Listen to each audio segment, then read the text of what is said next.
یہ تصویر میں نظر آنے والا شخص جب پیدا ہوا، اس کی اپنی ماں نے اس کی طرف دیکھ کر رخ پھیر لیا، کیونکہ یہ نہ صرف ہاتھوں اور پاؤں سے معذور تھا بلکہ بازو اور ٹانگیں سرے سے موجود ہی نہیں تھی۔ اس وقت اس کی عمر 37 سال ہے۔ ایک لمحے کے لیے سوچیں کہ اس نے پچھلے 37 سال ہاتھوں، پاؤں، ٹانگوں اور بازوؤں کے بغیر کیسے اذیت اور کرب میں گزارے ہوں گے، اور اس وقت یہ کس قدر قسمہ پرسی کی حالت میں زندگی گزار رہا ہوگا۔ آسٹریلیا میں پیدا ہونے والے اس شخص کی زندگی کے بارے میں آپ پڑھیں تو زندگی سے آپ کو جتنے بھی گلے، شکوے، شکایتیں، بہانے ہیں، وہ سب ہوا کی گرد میں تحلیل ہو جائیں گے، اور مجھ سمیت آپ کا سر بھی شرم سے جھک جائے گا، کیونکہ یہ اپنے آدھے ادھورے جسم کے ساتھ نہ صرف مکمل اور بھرپور زندگی گزار رہا ہے بلکہ کروڑوں لوگوں کی آنکھوں کی بجھی ہوئی امید کی روشنی اور ان میں جذبے اور جوش کو بھڑکا رہا ہے۔ یہ 7 کتابوں کا مصنف ہے اور اس کی اکثر کتابیں نیو یارک کی بیسٹ سیلر فہرست کا حصہ رہ چکی ہیں، اور اس کی کتابوں کی مقبولیت کا اندازہ اس بات سے بھی لگایا جا سکتا ہے کہ اس کی کتابیں دنیا کی مختلف 46 زبانوں میں ترجمہ ہو چکی ہیں۔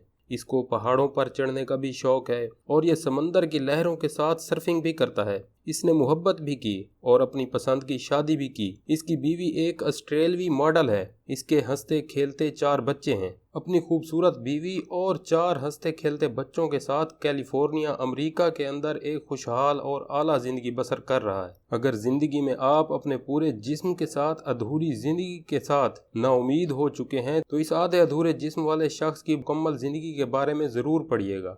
آپ کے اندر ٹوٹی ہوئی امید دوبارہ سے ابھرنے لگے گی اور آپ کو ایک جینے کا حوصلہ ملے گا۔